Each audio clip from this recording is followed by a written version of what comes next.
Good evening, everybody. Thank you for attending this planning meeting on the 4th of August 2026. I'm Councillor June Molyneux, Chair of the committee. Councillor Russ Green is Vice Chair. Please note that the meeting is being streamed live on YouTube. If you're in attendance as a member of the public who's registered to speak, please note that you have a time limit of up to 3 minutes. The legal officer will operate a stopwatch and confirm when your time runs out. You should then finish, or if in the middle of making a point, wind up within a few seconds and finish speaking, otherwise your microphone will be muted. To assist in following the evening's proceedings, a pack's been prepared and available online containing each item's report, plans, presentation slides and any addendum.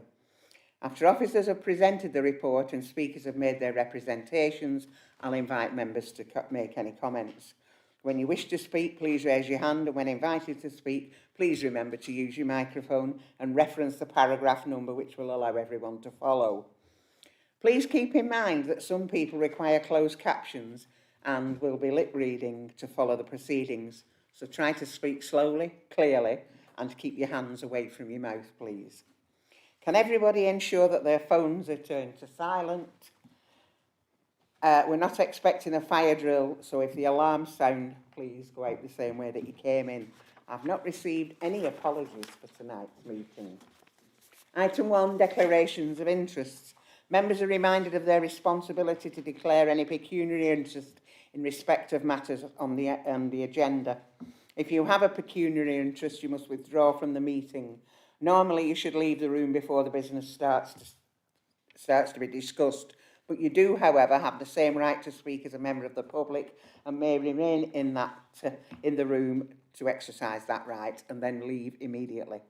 In either case, you must not seek to improperly influence a decision on the matter. Councillor Snow, you've declared an interest, yeah, from item 3A. Okay. Item 2, minutes of the meeting Tuesday, the 7th of July, pages 3 to 4. Somebody move those minutes, please. Thank you, Councillor Sutherland. Somebody second them. Thank you, Councillor Whittaker. All those in favour, please show. Thank you. That's everybody approved the minutes, okay. We'll remember to send for you when we do. I hope. Item 3, planning applications to be determined. For the benefit of the public here tonight, the speaking arrangements for planning applications as follows. The officers will summarise the report, and registered speakers will be invited to speak in the following order. Objector, supporter, parish or town councillor, ward councillor, applicant or their agent. All registered speakers may be allowed to speak for up to 3 minutes, apart from a ward councillor who may speak for up to 5 minutes. In the event that all speakers are against an application, as chair, I may grant the applicant or representative a time extension. I would respectfully ask members of the public who haven't registered to speak to remain quiet throughout the proceedings. With that, we will move on to item 3A. Moor Road, Croston, pages 5 to 54, with an update on your addendum. Kevin's going to present this item, and the officer's recommendation is planning permission is granted subject to conditions and a section 106 agreement. I have a number of registered speakers. Objector Paul Foster, MP, who will join in on Teams, Parish Councillor John Forrest, Ward Councillor Alan Platt, and the agent Leon Armstrong. Okay. Right, Paul, can you speak and hear the proceedings? Hi, Chair. Yes, I can. Excellent. Kevin, can you present the report, please? Thank you, Chair. This application is for 58 affordable homes at Landoff Moor Road, Croston. The site is 1.69 hectares in size and was last in agricultural use. Existing properties on Lostock Road are located to the west of the site. Fields are located to the south and east. The United Utilities pumping station is located at the northeast corner of the site, and Moor Road forms the northern boundary. The application is for 58 affordable homes, 44 of which are houses and 14 are maisonettes. 46 of the properties will be for social rent and 12 will be shared ownership. The site will be accessed from Moor Road using the existing access. Approximately 455 objections have been made in respect of the application. These are summarised at paragraph 5 of your report and also in the addendum.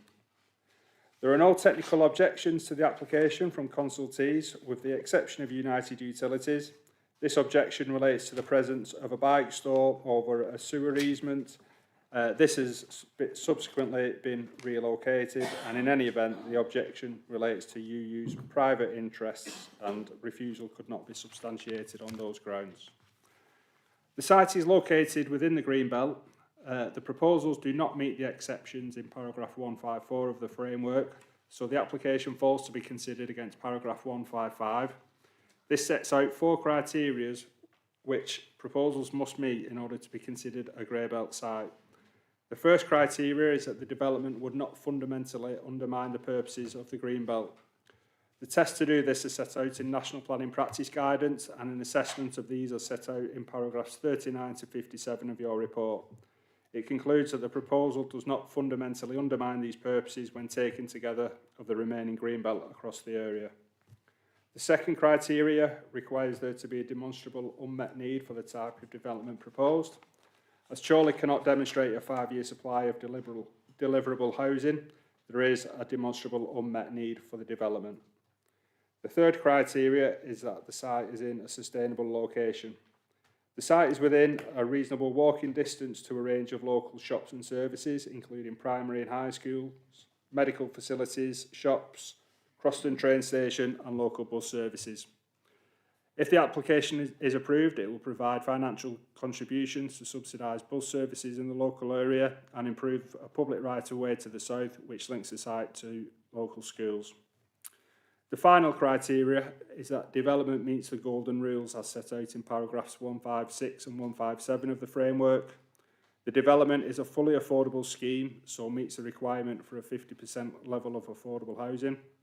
The development provides for infrastructure improvements by way of highway safety improvements on Moor Road, relocation and improvements of existing bus stops, public right-of-way improvements and the provision of additional affordable housing. The proposal meets its on-site public open space provision, and financial contributions for play and pitch improvements and play provision have also been agreed. The application site therefore meets the requirements to be a grey belt site, and the principle of development is considered to be acceptable. As mentioned, the proposal is for a fully affordable scheme.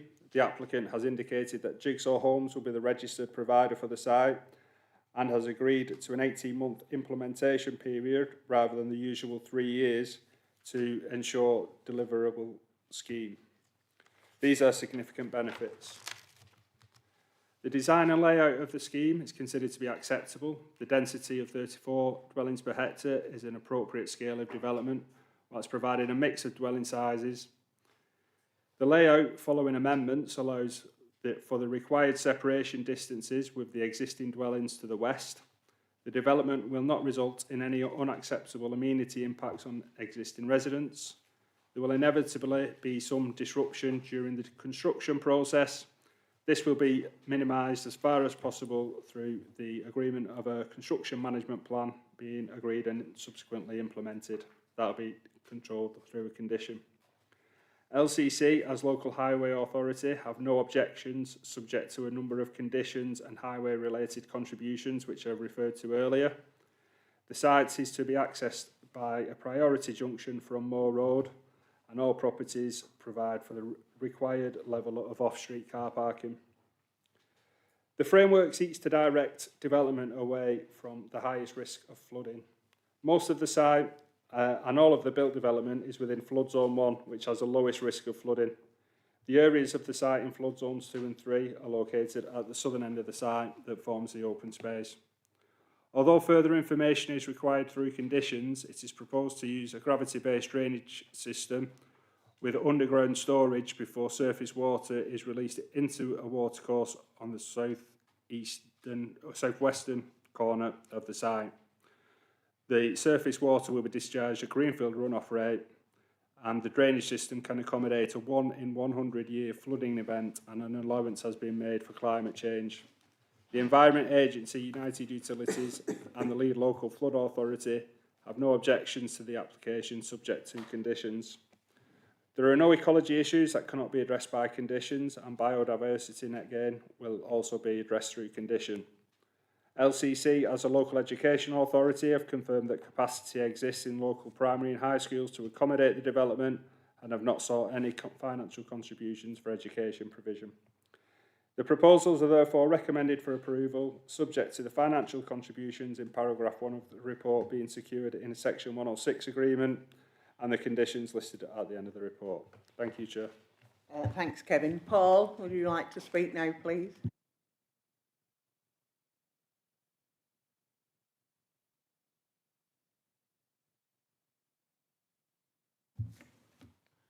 Sorry? We can't, you're muted, I think. Whoever. Can you hear me, Chair? Right. Can you hear me now? Yes, sorry. Yes. Couldn't hear. Sorry, Chair. I'm conscious of time.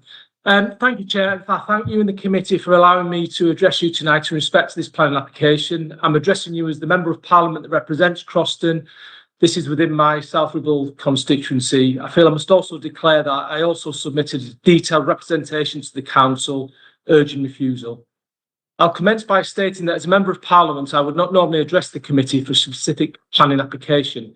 However, on this occasion, the importance of this issue cannot be understated, and therefore I am speaking against the proposals in front of you tonight, which both I and the local community feel are wholly inappropriate.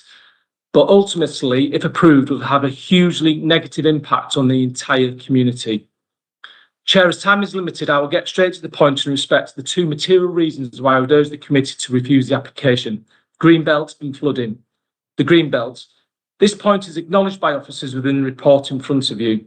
The exceptional circumstances or arguments put forward within the report to permit this application, fundamentally, in my opinion, are flawed. The reason I state this is that if Chorley Borough Council could demonstrate a rolling 5-year supply of housing delivery, then this application would be recommended for refusal.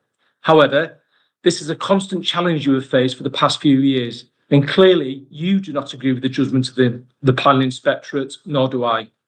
A material consideration must be that the new Central Lancashire Local Plan, currently awaiting a formal response from the Planning Inspectorate to the initial issues raised within the draft proposals, could literally be days away, and in my opinion, this revised local plan clearly does demonstrate a 5-year supply, and thus this Greenbelt development would not be permitted.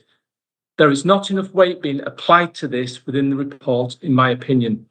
I'd also respectfully point out to the committee that this site is neither a preferred option or designated site in either the current local plan or soon to be adopted replacement, as it is within the Greenbelt. For those reasons, I would urge refusal. Secondly, and perhaps more critically, Croston suffers with extensive flooding challenges. This is known to us all, and the impact is devastating on the local community. I slightly disagree with what the officer said about United Utilities' responses. United Utilities have constantly made it clear in submissions to the local authority, in many other applications as well, that the local stormwater and sewage network is currently not of sufficient capacity to deal with the current demand. They have objected to this application, and in my view, this is very, very critically important, and there is certainly a material consideration for refusal on the current stormwater and sewage network not having capacity. The Planning Inspectorate themselves has accepted this argument previously when they've been doing appeals. I wish I had longer, Chair, but thank you for allowing me to make this representation on behalf of the Croston community. Please refuse this application on the fact it's in the Greenbelt and Croston flooding. Croston can't cope. Thank you. Thank you. Have I got John, please, John Forrest.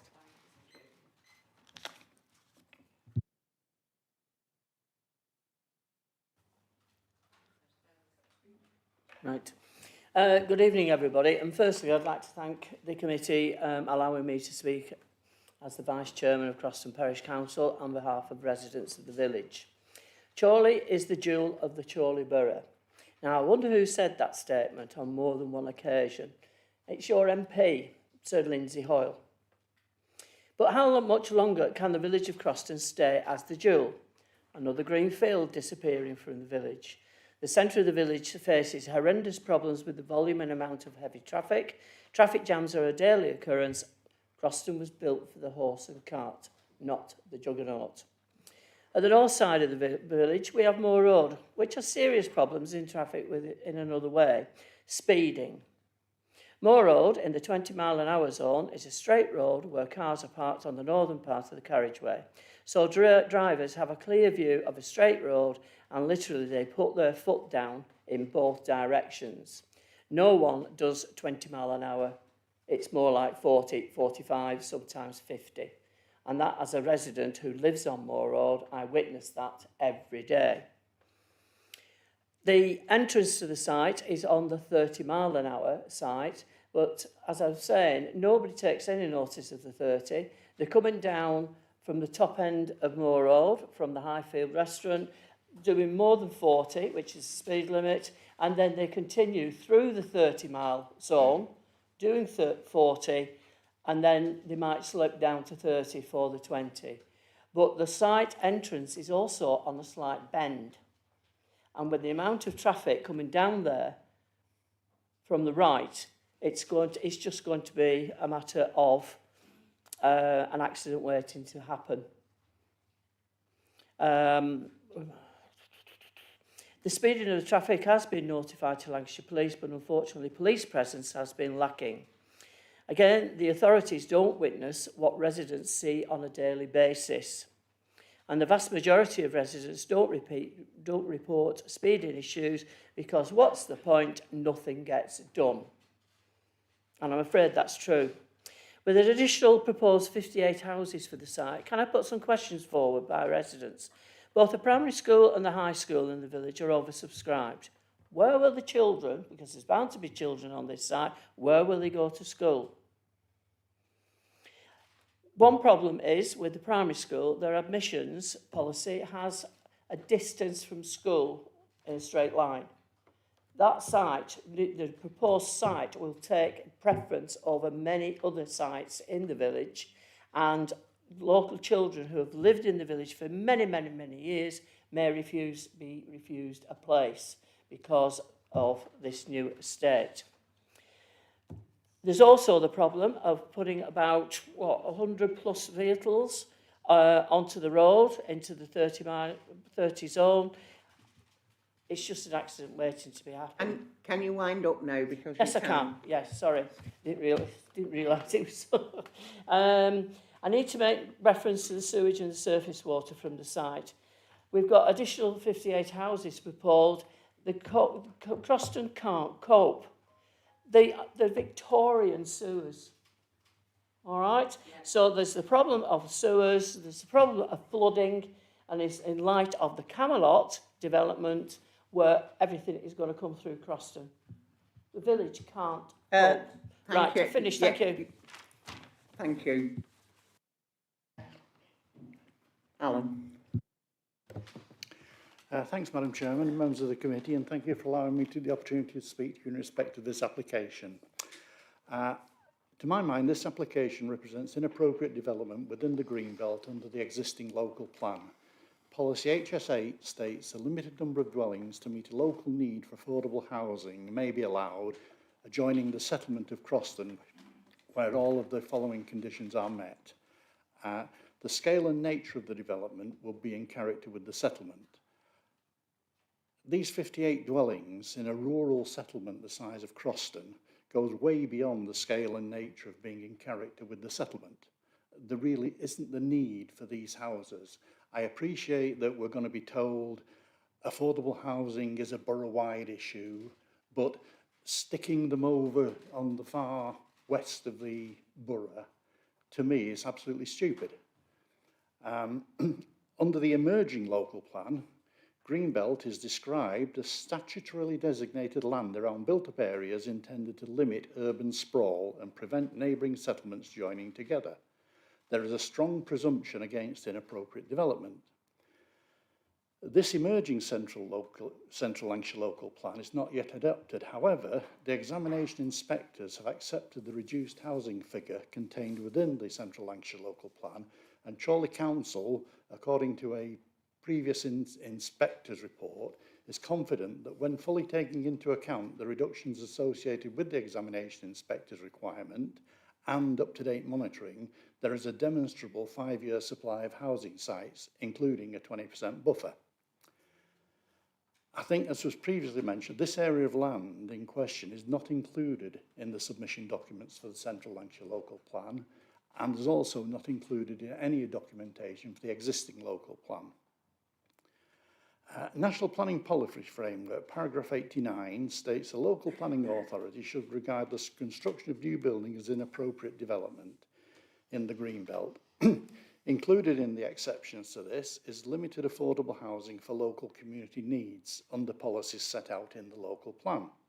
Once again, I would contend 58 dwellings in a rural village the size of Croston is far from a limited number and completely inappropriate. The development of undeveloped countryside fields would strongly undermine purpose C of paragraph 143, which is to assist in safeguarding the countryside from encroachment. And I know flood risk has already been mentioned, but building here will increase surface water runoff into a small, already pressurised water course. The plans show surface water outfall into an open water course immediately upstream of a flood 2 risk area. This will exacerbate flooding events that the village already repeatedly suffered, despite existing flood management measures being imposed.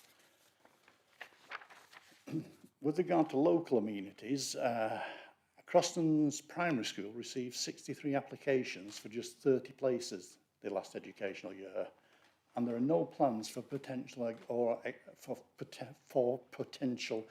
for expansion. So I'm not sure where the Lancashire County Council comments on education places are justifiable, but I'm sure they probably know better than we do. But this does demonstrate that the infrastructure in the village is already stretched and cannot accommodate further housing growth. Village facilities are not of a scale which can accommodate the number of houses being proposed in respect of health service provision and other public services. I would urge the committee to reject this out of hand. Thank you, Madam Chairman. Thank you, Alan. Have I got Leon Armstrong, please? Thank you, Chair. Good evening, members. I'm here today to speak in favour of this proposal for 58 affordable homes in Croston. Your officers recommended that you approve this application, and we believe there are overwhelming reasons to do so. The principle of development is accepted. It's been confirmed by your officers that this is a grey belt site. National guidance allows such land to be brought forward for housing where there is an unmet need. The council has a 3.4-year supply of housing land. Additionally, the proposals offer 100% affordable homes for people in need, both of which should be given significant weight. The applicant is ready to start building homes as soon as possible and has suggested a restricted implementation period of 18 months to prove this. Not only would this urgently address the 5-year housing land supply deficit, but it would offer hope to all those on a waiting list for affordable homes. This level of need is particularly stark on a local level. Local lettings data has confirmed that there were 619 applicants for a single 3-bed property in Croston recently. Members, you can help address this. Affordable housing is needed now. Lancashire County Council Highways has been consulted on this application and have no objections. Traffic generation, accessibility and parking are all acceptable. Highways improvements including public rights-of-way enhancements, an extended 20-mile-an-hour speed limit on the frontage, 2 disabled-friendly bus stops, wider footways and pedestrian crossings on Moor Road are all provided. These measures will improve pedestrian and public transport access for new and existing residents. The proposed surface water system will be designed to carefully manage rainfall through attenuation, ensuring that discharge is no more than greenfield rates. The final detailed design will be secured by condition to the satisfaction of the LFA. The Environment Agency is also satisfied that the scheme will be safe from flooding and, importantly, will not increase the risk of flooding elsewhere. There are no technical reasons to justify refusal on these grounds.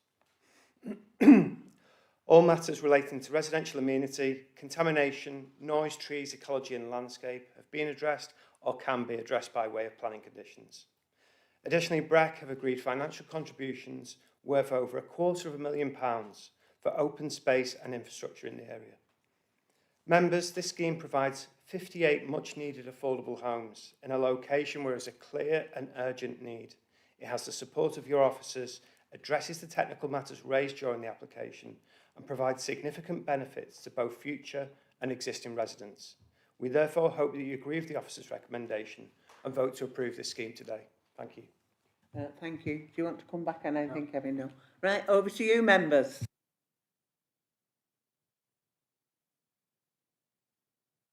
Wilkie.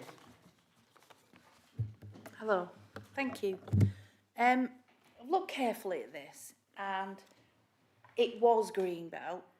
We all know, we've all had to have updated training. We all know that this has now been reclassified as Greybelt.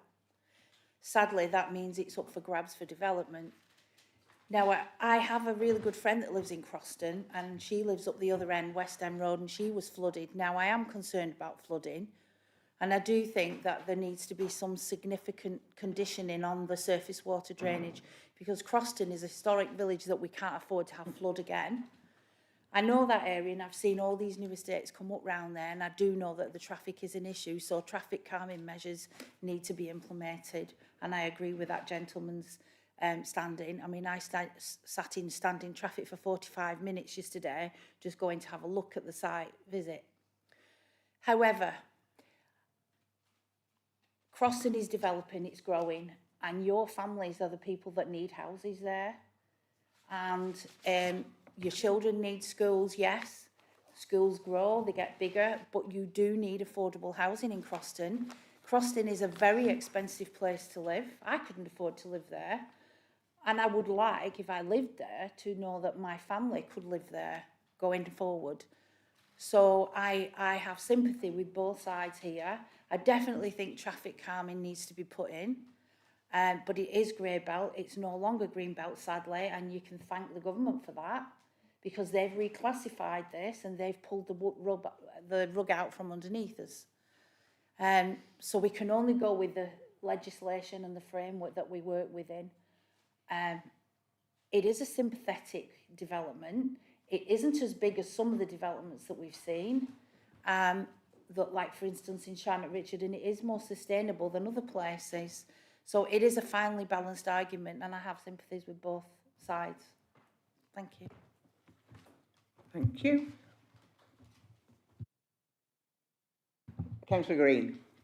Thank you, Chair. Just a couple of questions actually for Kevin, just for clarification purposes. So in terms of if we had a 5-year supply of land currently, or say then we're under the new regime, would that change the price of fish for this land coming forward for developments? That's the first question.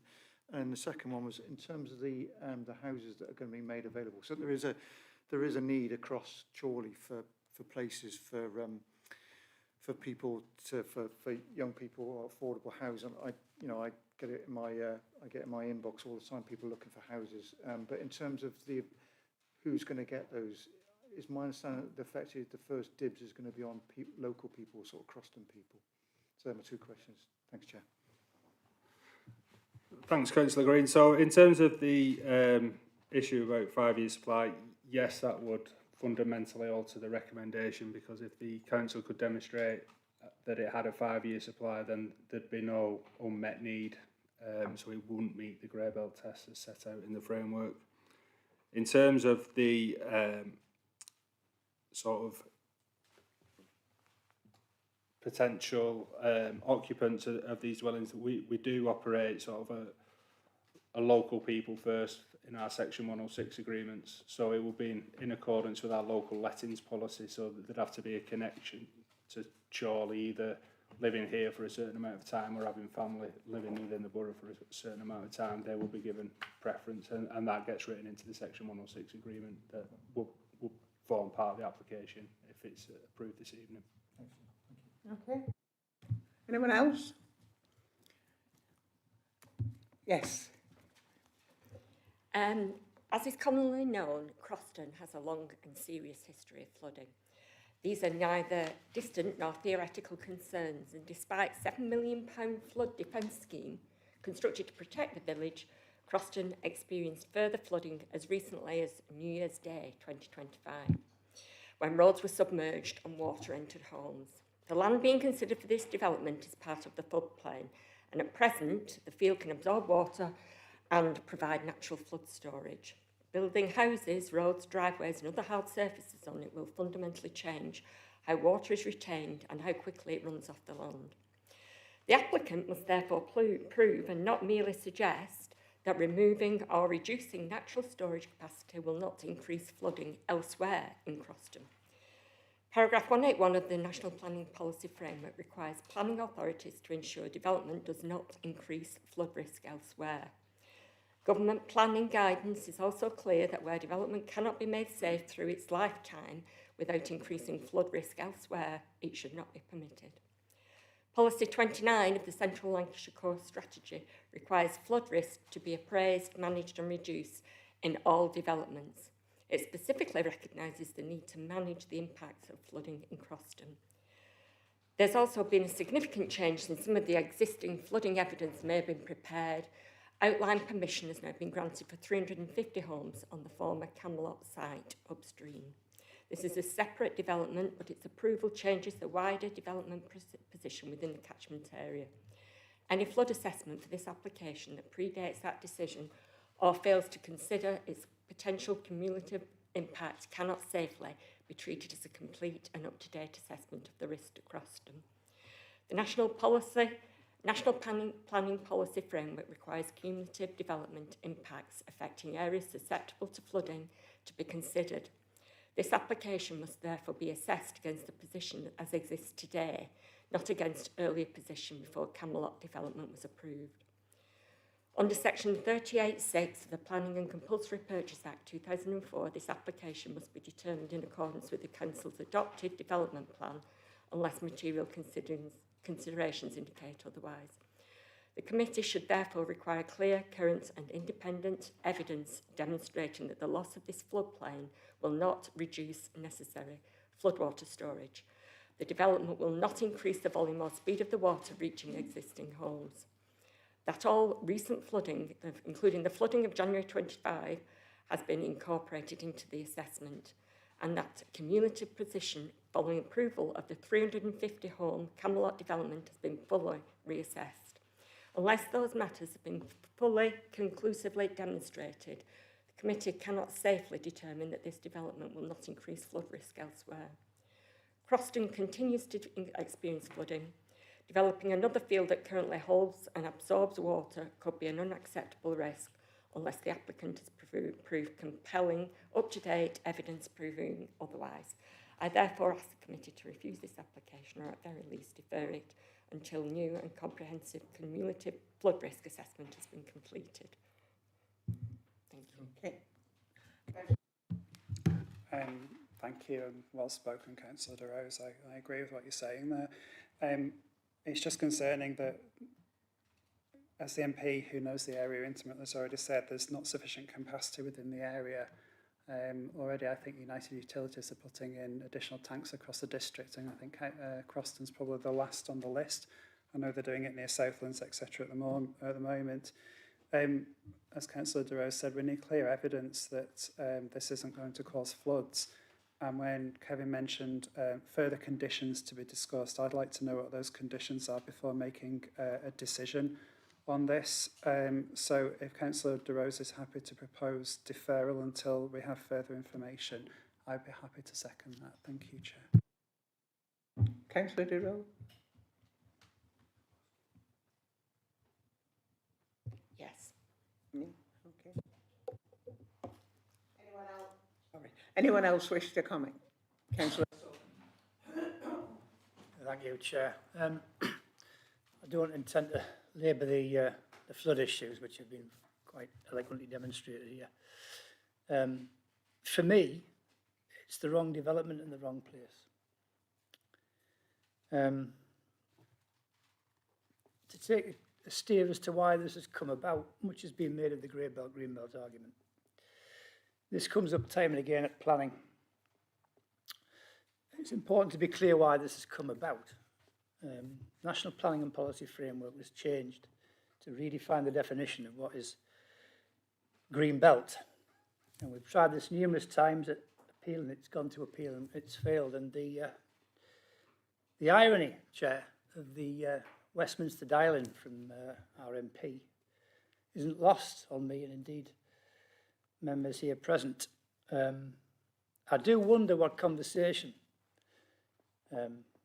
Paul Foster's had with a certain red-headed housing minister, dismissed, rejoined, as to what the effects of National Planning and Policy Framework are.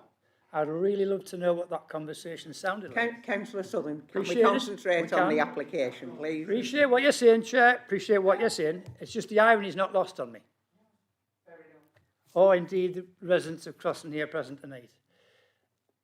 The issue around flooding is a salient one in Croston. I'm not convinced on this. I looked at the drainage scenario on that one there, and I've looked at the evidence that's been put forward on that one there. 9 litres a second is the runoff rate on that one there, which they say they can control. It's interesting to note at the back end, the southern side of that site, which is a flood risk free, is actually being lifted. So there'll be ballast going in there. And there's also permeable driveways, which means the water on those driveways will go down. It won't be collected, it will drop. And I'd be interested to know how we could demonstrate where that excess water is going to run off to and where's it going to land. Because as far as I'm concerned, water only goes one way, and that's down. It is a floodplain on that part, that one there. And when we had the floods last year in December, this wasn't the Lostock that was overflowing, it wasn't a river. This was surface water runoff from the surrounding fields. And as far as I'm concerned, putting any hard surface on that one there, whether you attenuate into tanks or whatever, simply exacerbates an existing problem. I'm happy to go along with the proposition that we take some more soundings on this. I want to see what's still on that one there. I want a demonstrable flood risk assessment put in. I'm not particularly minded to propose a refusal on what we put forward, but I would like to have more data on that one there. This is crucial that we get this right. Once built, we cannot go back on it. It's as simple as that. Thank you, Chair. Thank you. Anybody else wish to comment? Councillor Whittaker. Thanks, Chair. I'll avoid the political nonsense that I got over there for a moment. But a few years ago, the question I wanted to ask the head of the planning department, a few years ago, outlying villages had different designations. Some were designated as rural growth areas, such as Eccleston, Coppell and Adlington, and so on. Others were different, the smaller villages, like Croston and Bretherton and Moorsley. Does Kevin know what the designation of Croston was a few years ago? I'm sorry to spring it on you, Kevin. Yeah, and I can't answer that off the top of my head, I'm afraid, Councillor Whittaker, but the changes in the National Planning Policy Framework in the intervening period. So as Councillor De Rose, she referenced section 38(6) of the Planning and Compulsory Purchase Act, which says that the development, that proposals must be determined in accordance with the development plan unless material considerations indicate otherwise. So the framework is a material consideration that we have to take into account. So because that's the more recent one and the lack of 5-year housing supply that we have at the minute, that's the sort of categorisation of the settlement in the hierarchy doesn't come into this consideration, I'm afraid. Thanks for that, Jack. Thanks for that clarification. I went on the site visit this week, and I was quite surprised at the size of the site visit. It stretches for a long area, and equally I pick up the point about Moor Road as well. I mean, I will challenge Mr. Platt a little bit with a tongue in my cheek a little bit. Talks about 58 being a large settlement. If you think in Croston, what does he think 350 at Camelot is in Charnock Richard? But we'll put that there. Drainage has always been an issue. When I was on the county council as a county councillor, serious flooding occurred, serious drainage occurred. There's reference in the report to attenuation tanks. similar to the ones that have been suggested in Charnock Richard, and they've been found to be wanting. This is a very large development. I could see a need for low-cost housing, affordable housing in Charnock Richard, but not to the scale that we're talking about here. Significant enlargement. It's a very large plot. The local need, as was talked of earlier, there will be people in Croston that need low-cost houses. Not to this extent, I don't think. So I'm not happy about the scale of this development, Chair. I'm not happy about the proposals, and I don't think I can support it. Thank you. Okay. Yeah. Thank you. Thanks, Chair. Just in terms of the attenuation tanks, have we got any details about who would maintain those? So those, obviously, the calculations have been done on those tanks working as they are now, but will they still, is there a contract in place to make sure that they will maintain the capacity? And if so, will that charge then fall on local residents and stuff? Just in terms of, have we got that detail at the moment in time? So, thanks, Councillor Green. So, in respect of that, there is a condition listed that relates to the future management and maintenance of the drainage on site. It could be, and in most cases, it's constructed to a standard that United Utilities will take on that drainage scheme once it's completed. But in case they don't, there is condition 20, not condition 20, sorry, it's condition 21, which relates to management and maintenance of that drainage system. So if it wasn't maintained in the correct manner and United Utilities weren't looking after it, then we could take the relevant enforcement action at that time. Okay. Everybody said it.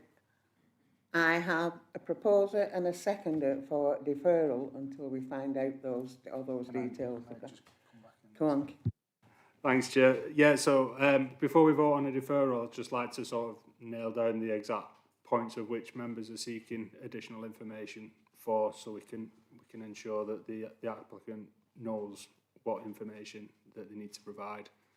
So I've got one, relationship to Camelot drainage-wise, the implications of the permeable driveways and how that affects surface water. Is there any other specific points that members wish to seek additional information on? Thanks, Chair.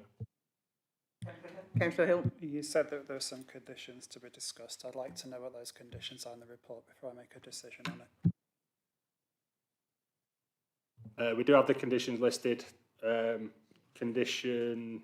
No, you said there were further further conditions to be discussed, was the words. Not to be discussed. The further information will be required through conditions. So there's condition 19, which is I'd like to know that further information before making a decision. In all that, right, okay.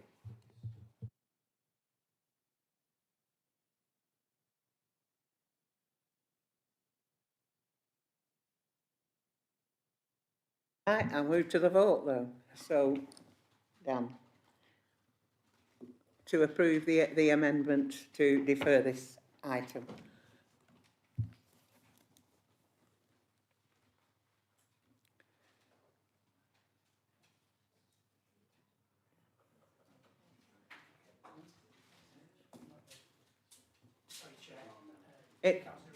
There's one of them not working, Dan.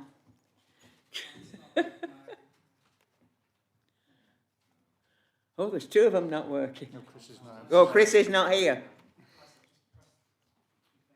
Press the green. Considering Councillor Duro's proposed it, I would say she's in favour of the amendment. Yeah, well, I would, yes. Yeah. I was going to say, as you seconded the amendment, I would imagine that you're in favour of it, so we'll take that as read. Okay. So members have voted in favour of deferment. Yeah, as outlined for the drainage thing. Okay, thank you for your patience. Anybody who's come just for that item, please feel free to go now. I'll wait a couple of minutes and let you. I'll not make you sit through the whole meeting.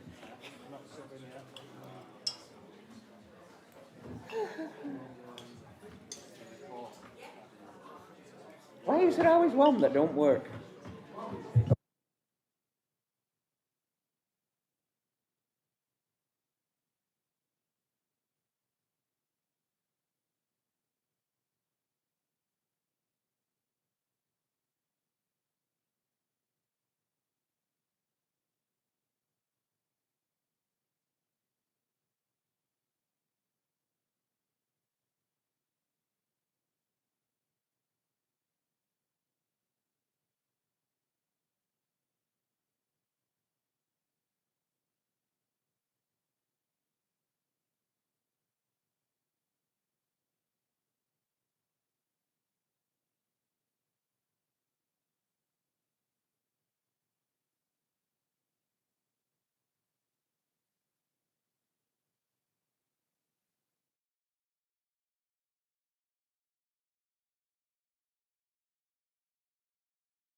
Good evening, those people who've just come in. For the benefit of the public here tonight, speaking arrangements for planning applications as follows.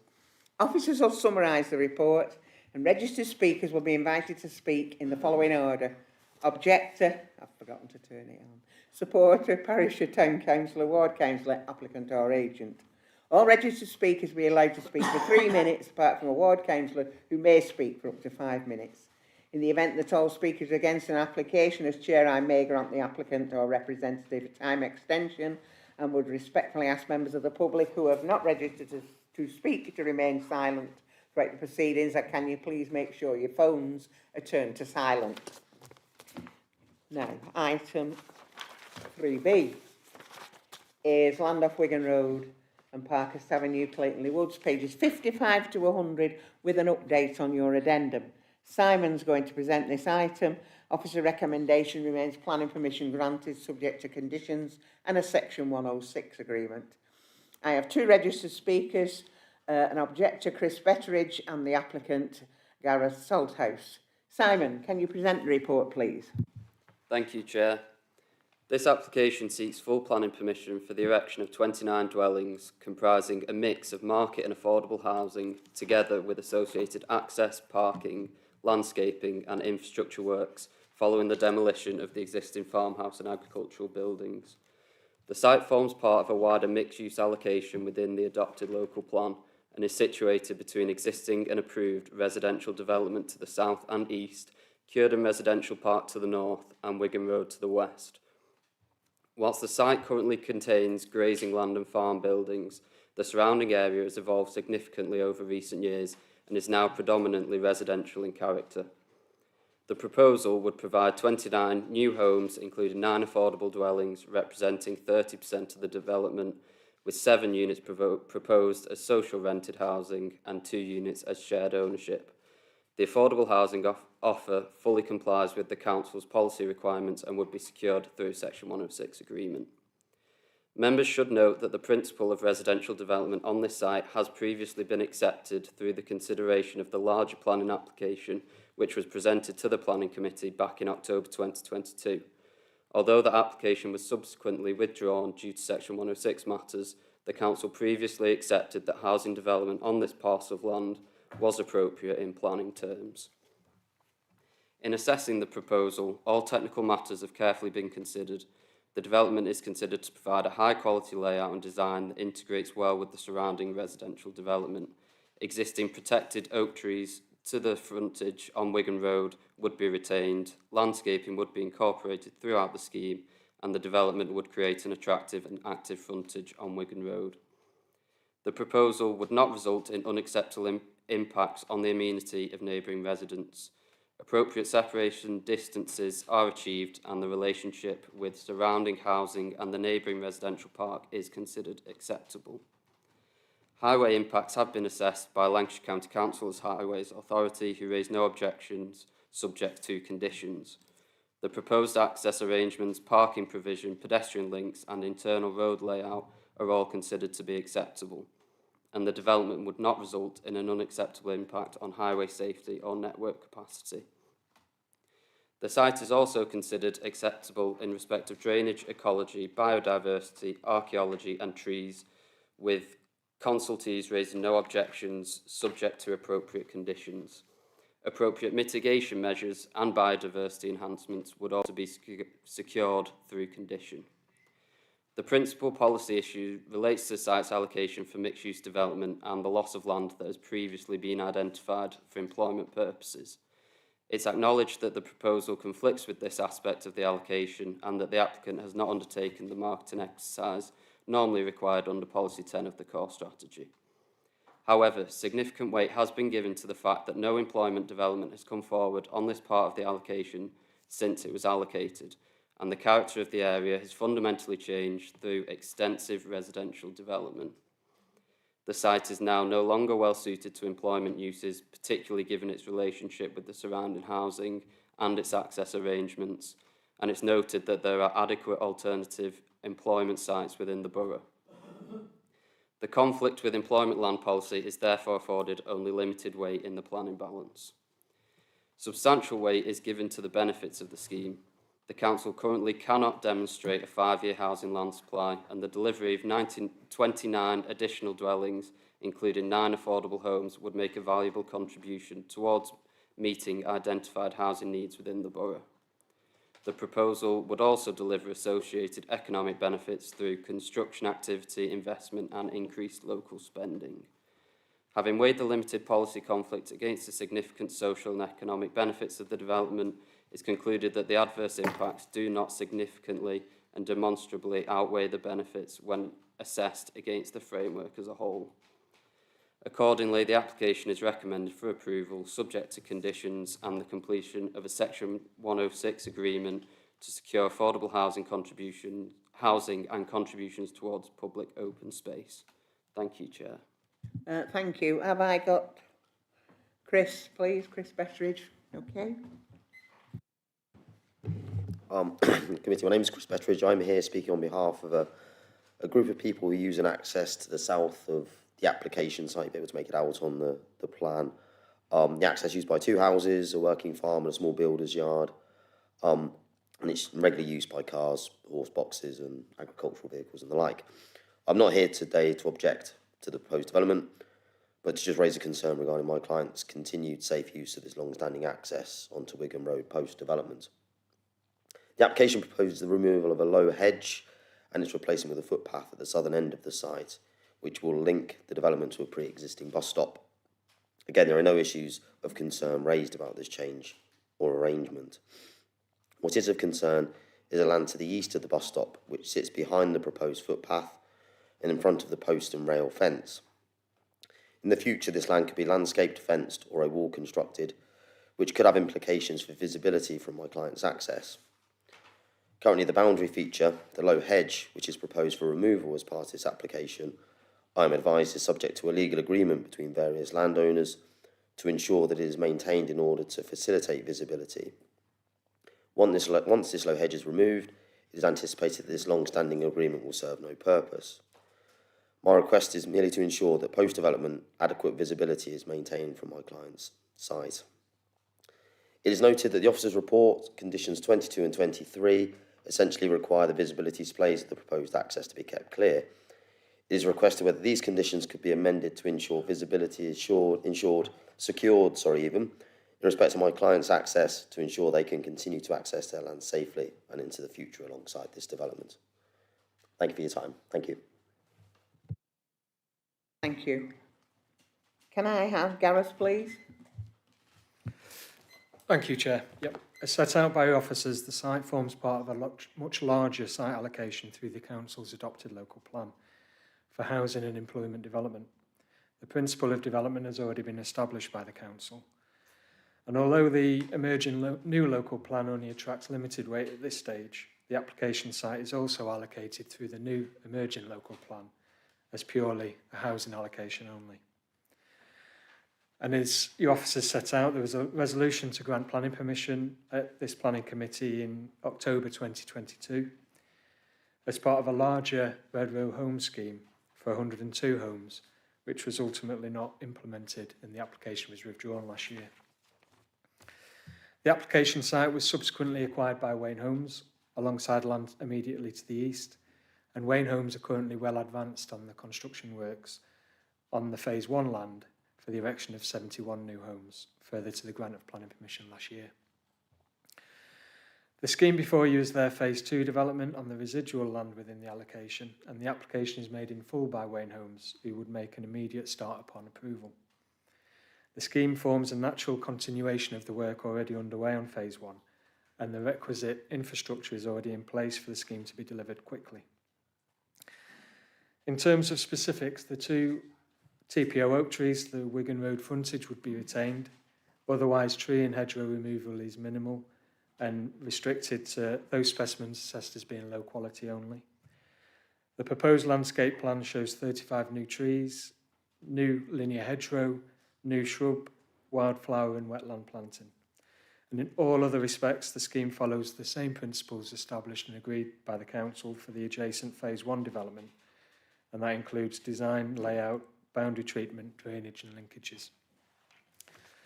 The officer report sets out the technical matters comprehensively, and there are no objections from any consultees, including highways. The committee report includes a comprehensive list of planning conditions, including a requirement to agree and implement a construction management plan in the interest of the amenity of nearby existing residents.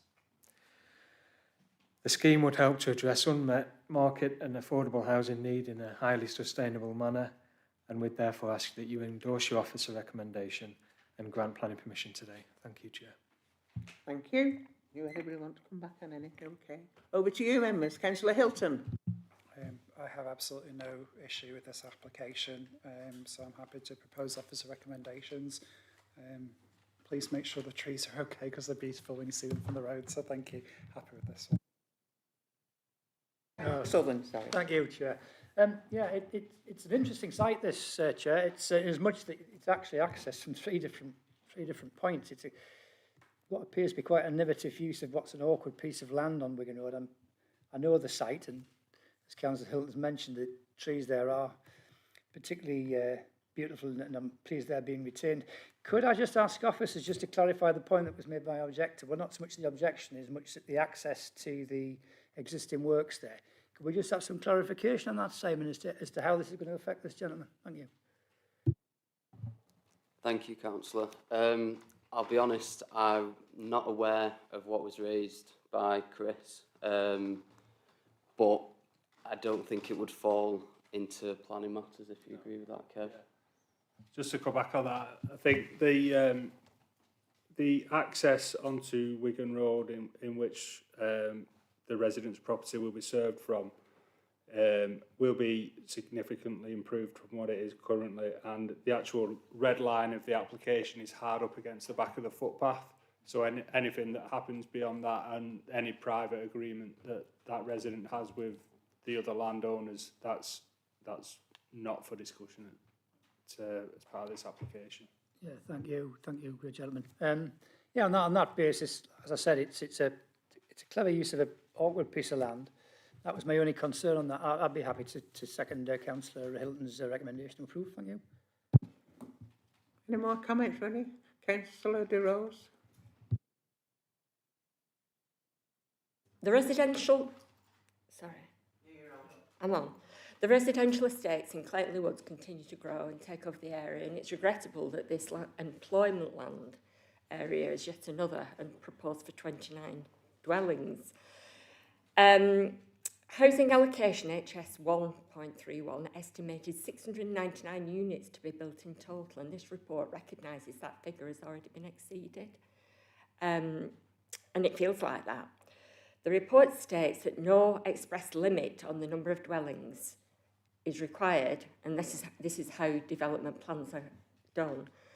And whilst that is a fact, the reality is that a limit is reached at some point.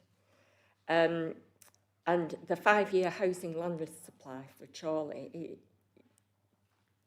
is, whilst it's always there, isn't going to be able to prevent the point at which this number is exceeded.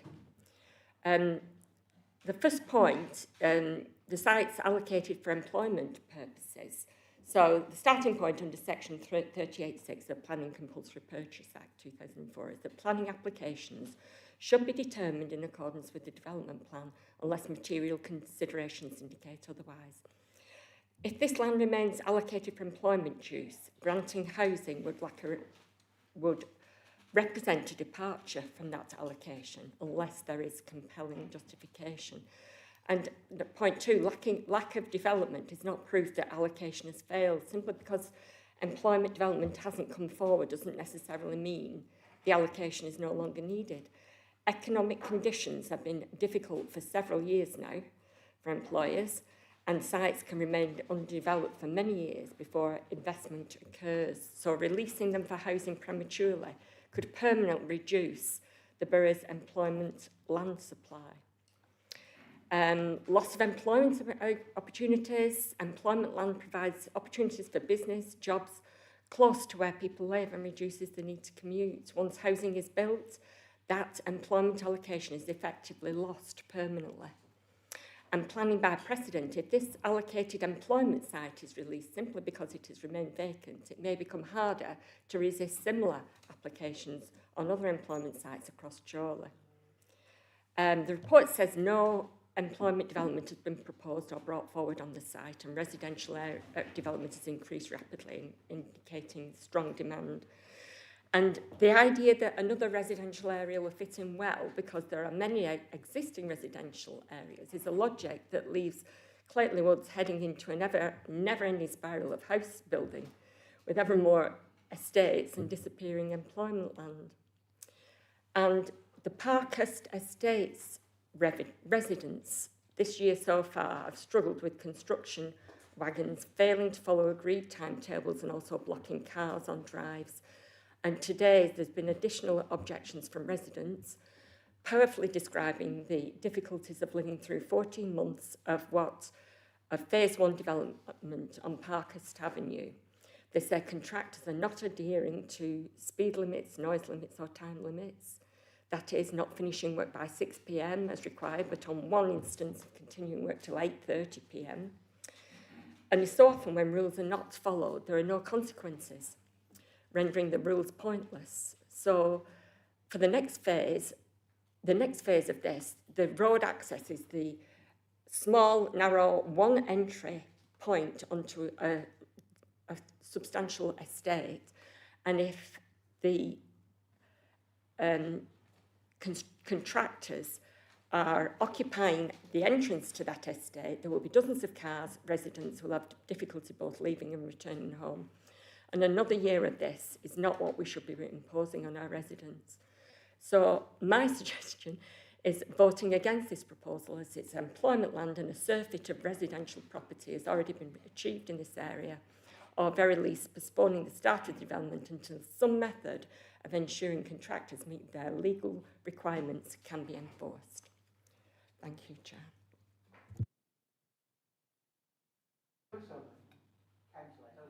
Thank you, Chair. I believe the emerging central local plan, Chorley plan, local plan, demonstrates the sufficient employment land available. And in this particular area, that estate's developed and grown and has moved away from economic development. And in actual fact, I wouldn't want to live in that housing development with an economic development of lorries and God knows what, people developing and, you know, manufacturing.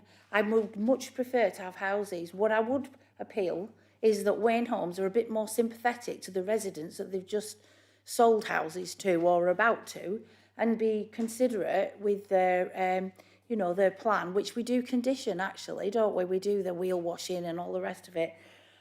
So I have a lot of sympathy with the residents because yes, it is important that you can live, work and be comfortable in your own environment. But I disagree with Councillor De Rose, because I certainly wouldn't want as a resident to have an employment area that it's actually grown up and developed into quite a nice area. And I've done visits around that area. I know the area quite well. And I think it was probably, this would be an ideal development to fill in a space, make it into a nice little area, community setting, and then maybe out of that we can develop that further and there can be more community spaces developed, we can have more leisure spaces. Things come when people move in, people become a community, and I disagree, but thank you. Kevin, you want to come in? Yeah, thanks, Chair. So just to clarify a few points that have been raised there. So whilst the current local plan allocates it for mixed-use development, we don't have a 5-year supply of housing. So therefore, we have an unmet need that needs to be met, and that sort of overrides the employment requirements for that site. The number of dwellings in the allocation is not a ceiling, it's meant to be a sort of general guideline. So we won't be able to substantiate any grounds of refusal on that basis. And the site is also allocated in the new local plan for housing. So once a new plan's adopted, it'll be allocated for housing, which is the proposed use that we are discussing this evening. What I would like to say, Councillor De Rose, if residents of the estate are experiencing issues of late working and things like that, they should report it to our planning enforcement team and then they can investigate. Councillor Southern, quick one. Yeah, thank you, Chair. It's 2 points that Councillor Rose has made, basically, both of which I take on board. And I'll simply reiterate the point I made at the last planning meeting regarding the development of industrial sites. Be very careful what you wish for. If you end up with a courier service coming there and 24/7 on trucks, bearing in mind its proximity to the M65 and the M6, which would you rather have? A courier there, or operating trucks, or houses? And the second point you make about, and I know there has been points, because a friend of mine lives there, there has been issues over that one there. That's something we control at council, and it's construction site management plan, and it's enforcement that would do that. I was just going to say exactly the same. Thanks, Chair. There's no point.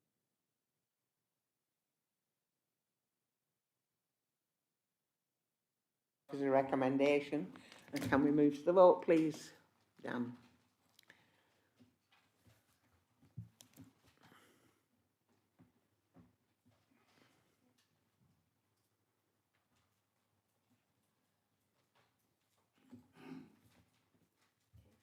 Okay. Yeah. So members have voted in favour of officer recommendation that planning permission is granted, subject to conditions and a section 106 agreement to secure affordable housing, etc. As per the plan, as per the report. If you just come for that, if you wish to leave, that's fine.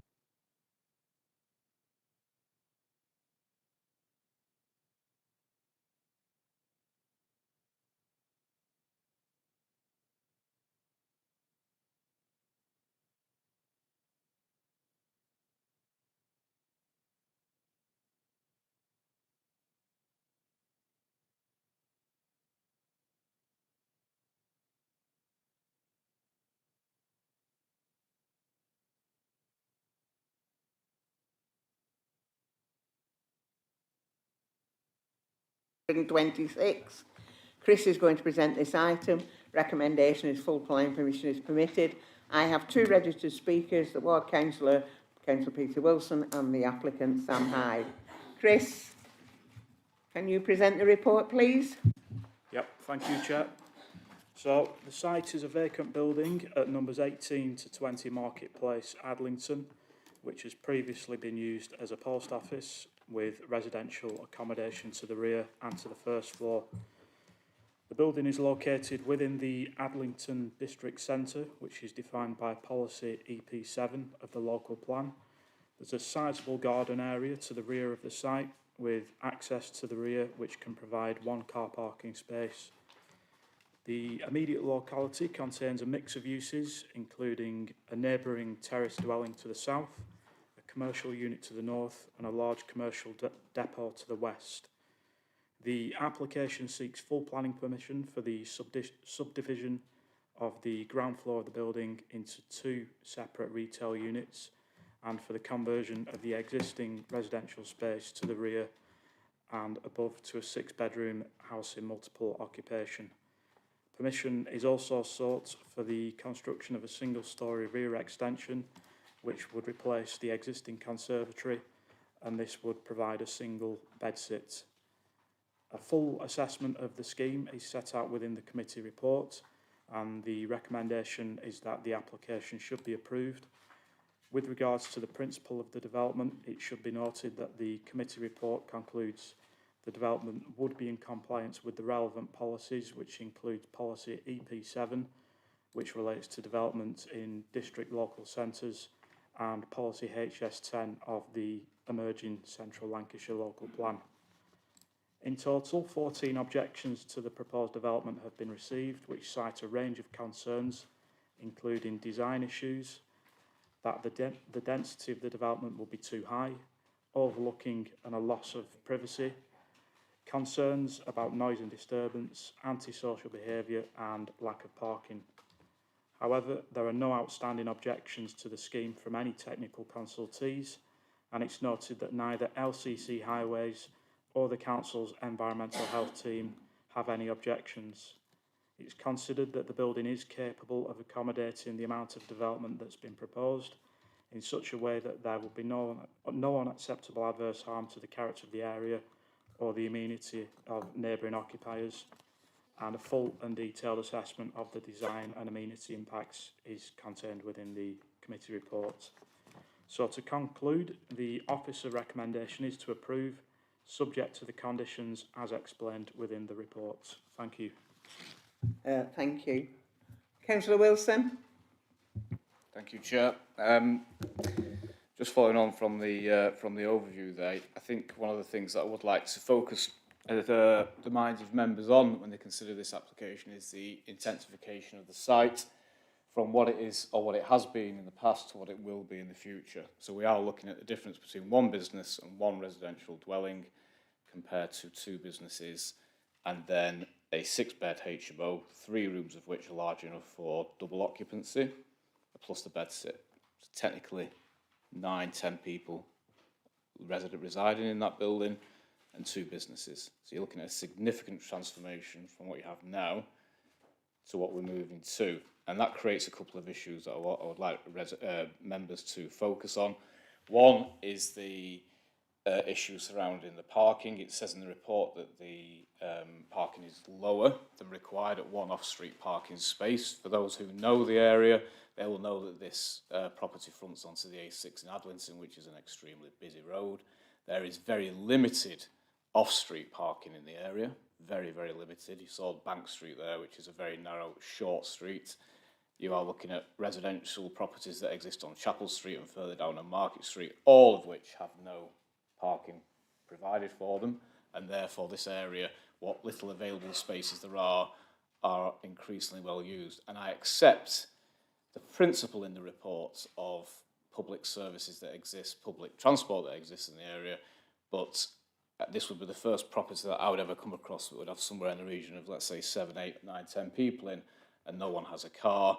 I don't believe that, I don't accept that, and I don't believe that the parking provision is anywhere near adequate, and therefore there will be an immediate knock-on effect in terms of on the highway and potential safety on the highway. The only access coming even from the back of the property is onto a very small mini roundabout at the junction of the A6 and Railway Road, which is extremely busy, extremely limited visibility, and again, therefore, impacts on the safety of the highway, in my view, and that conflicts with policy BNE1 of our local plan, as well as the parking guidelines issued at parking ST4, so I'd draw members' attention to that.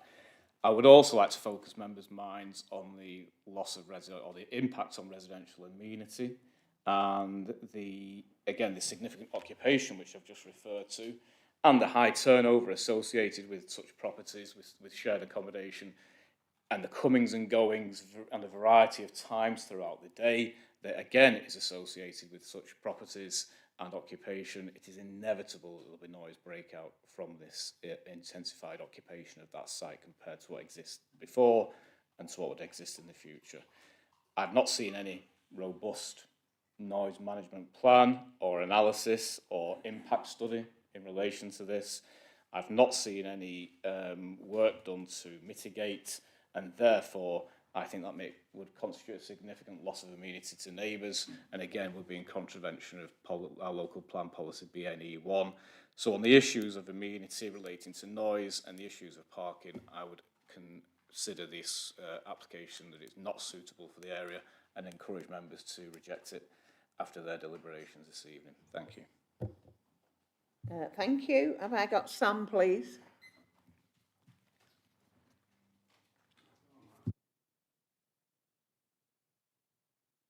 No, there we go.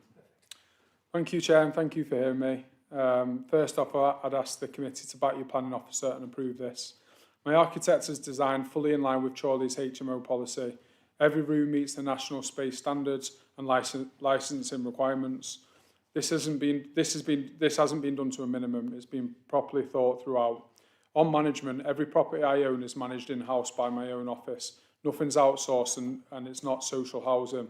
My tenants are working professionals who want their own space close to transport. With the cost of living where it is, affording a place on your own is hard, and a well-run HMO gives people a real affordable foothold in the area.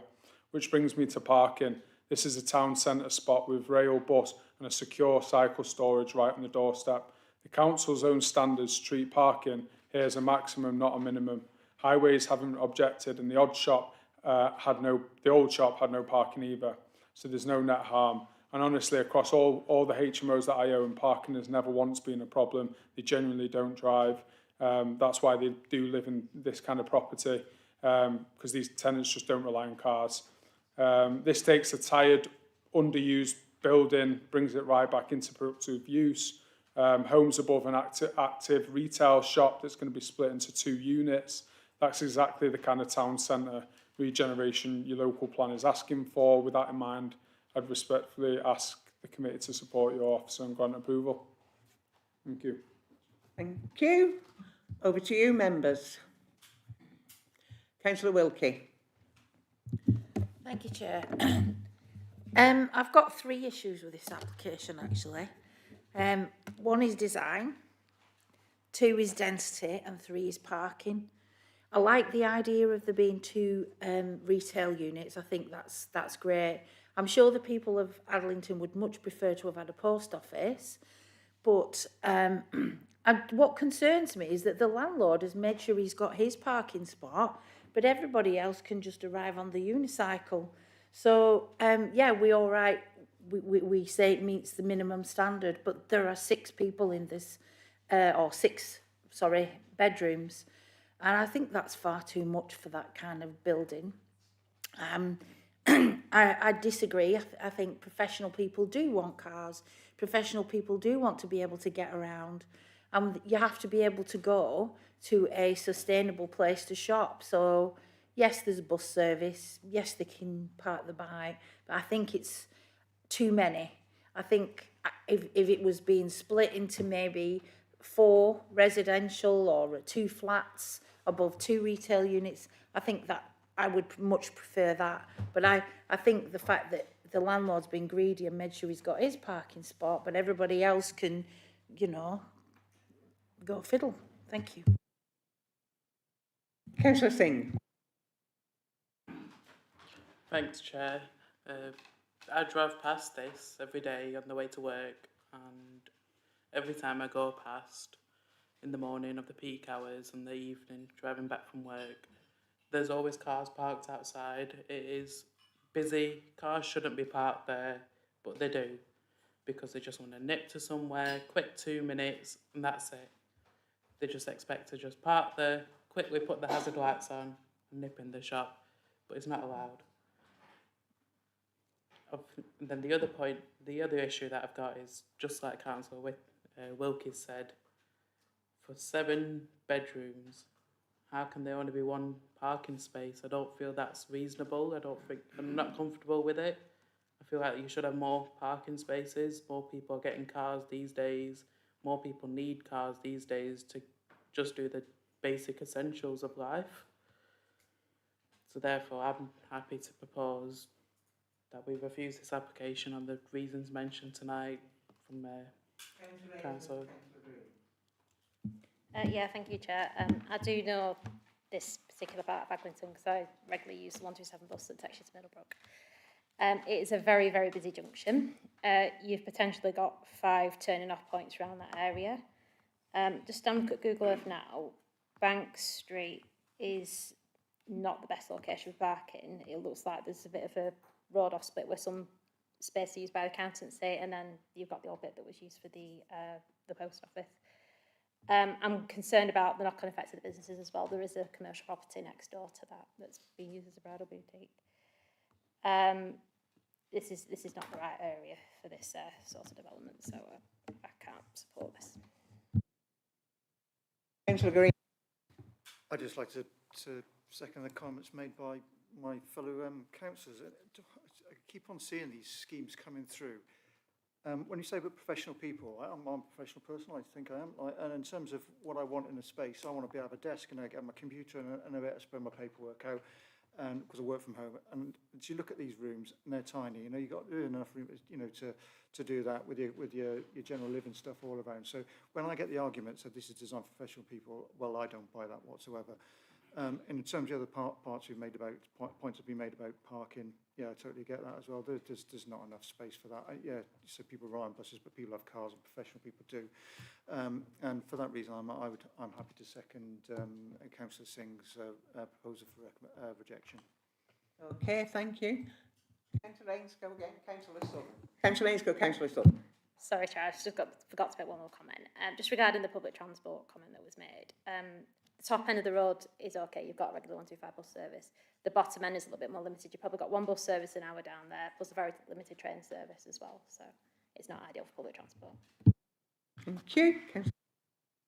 Thank you, Chair. So members will be obviously aware of my thoughts on HMOs. It's quite a clever design, this, in as much that it keeps to retail, which I like.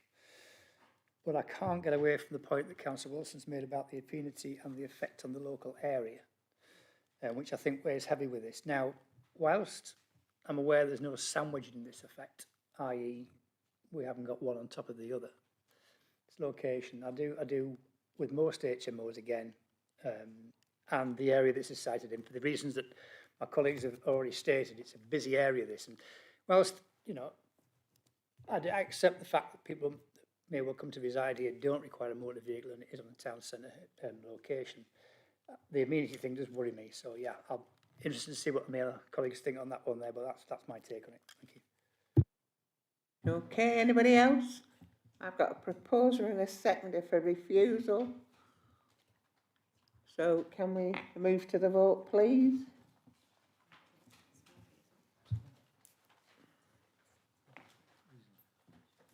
I have voted.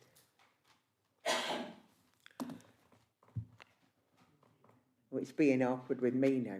Oh.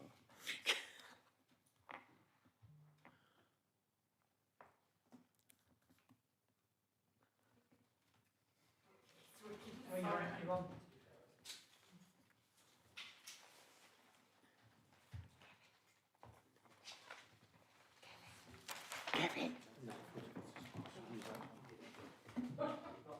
So members have voted against offer's recommendation for approval and have voted to refuse.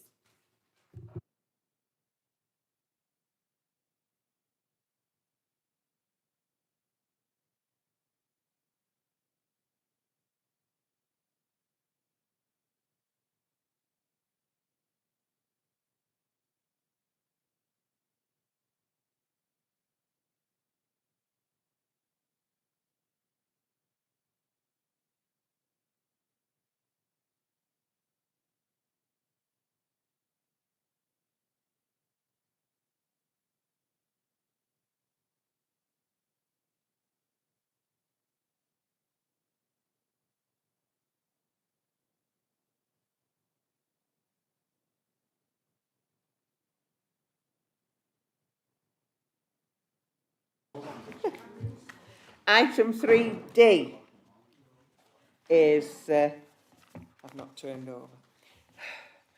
All Seasons Leisure Centre, Water Street, pages 127 to 146.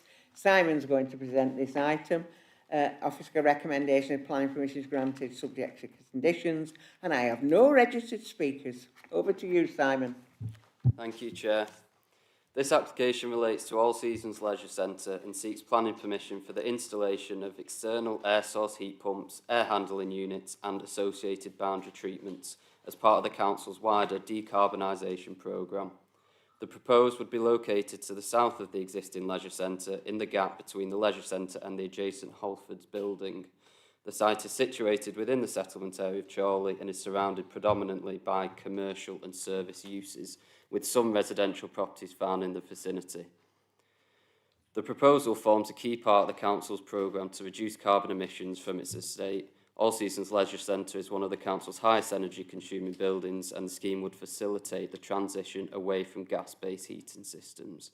In terms of the principle of development, the site lies within the settlement boundary of Chorley, where there is a presumption in favour of appropriate sustainable development. The proposal is, therefore, considered acceptable in principle. With regard to design and visual impact, the equipment would be large commercial buildings and would have a functional appearance appropriate to its purpose. Whilst visible to a limited degree, the proposed boundary treatments and landscaping would help reduce views of the development, and the scale of the plan would remain subordinate to the surrounding buildings.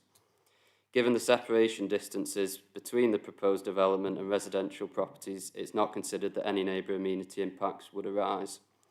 Lancashire County Council Highways has raised no objection and confirms that the proposal would not adversely affect highway safety capacity or the operation of the existing site. Ecological impacts have also been assessed, and the Council's Ecology Officer is satisfied that the proposal would not adversely affect designated sites or protected species subject to conditions. Although the site lies within Flood Zone 2, the proposed development consists of above-ground plant equipment and would not alter the site's drainage arrangements, increase impermeable surfacing or increase flood risk either on or off-site. Taking all matters into account, the proposal represents sustainable development, would support the Council's climate change objectives and would not result in any significant adverse impacts on the character of the area, residential amenity, ecology, highway safety or flood risk. Accordingly, the application is recommended for approval, subject to conditions. Thank you, Chair. Okay, over to you straight away, Councillor Snow. I'm very happy to move this. I think it's an excellent piece of work by the council and a great step towards the decarbonisation of our public buildings. I think it will be almost invisible. You describe it. Nobody will see this, and if they do see it, they will just think it's no different to what was there before. So, via your check, can I just check? On the side of the building there, I saw two what look like fire escapes. Can I just confirm that they're going to remain and there's not going to be any problem there? Thank you, Councillor Hilton. Yes, the fire escapes will remain and the plant machinery isn't in the way of either of those. Okay, I'm happy to second that then. It's a shame we can't go on the roof, but technology isn't there just yet, I think, due to the weight. But yeah, as Chris said, good proposal, thanks. Okay. We'll have to. Force yourself not to. I've got a proposer and a seconder. Can you please, all those in favour, please show.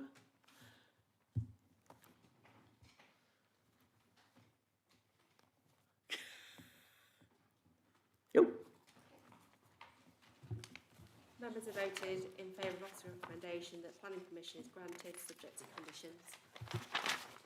Thank you. Item 3E, Tangate Eccleston, pages 147 to 164. Chris is going to present this item. Officer recommendation that planning permission is granted subject to conditions. I have one registered speaker, Matthew Christie, who's joining us on Teams. Matthew, can you hear us and speak to us? Hi, Chair. Yes, I can. Yes. Okay, thank you. Chris, can you present the report, please? Thank you, Chair. So, the site is a recently modernised detached dormer bungalow at number 64 Towngate, Eccleston, situated on the corner of Towngate and the Cedars. The property has 2 bedrooms and is located within the settlement area of Eccleston as defined by the local plan. The property has a recently extended driveway to the frontage which can accommodate 3 cars and a small area of private amenity space to the rear. The immediate locality is characterised by residential development with open fields in the wider area. Number 1, the Cedars, is located in an elevated position beyond the rear boundary of the application property. The application seeks full planning permission for the change of use of the dwelling to a children's home accommodating up to 2 young people aged under 18. The home will provide 24-hour care with 2 non-resident care staff and a day manager operating on a shift basis. No external alterations are proposed. A full assessment of the scheme is set out within the committee report, and the recommendation is that the application should be approved, subject to conditions. With regards to the principle of the development, the site is located within the settlement area and the proposed use would retain the residential character of the property.